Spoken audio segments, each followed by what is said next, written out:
И я думаю, навещу своего родителей дом перед уездом.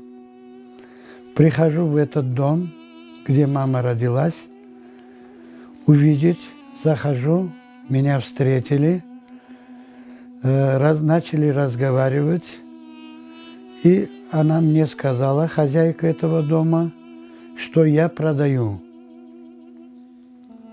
Я посмотрел, все, дом обошел, со всех сторон посмотрел, и с ней договорился.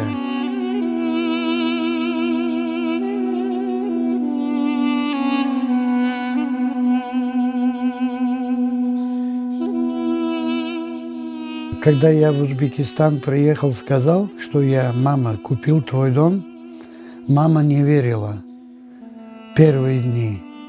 Потом где-то через неделю она уже стала верить, так как я знал, где мамин дом, и я ей объяснил, все, она стала верить. Уже когда я ее сюда привез, в свой дом мы зашли, она увидела, начала плакать. То плачет, то радуется, то вот это она не могла никак передать.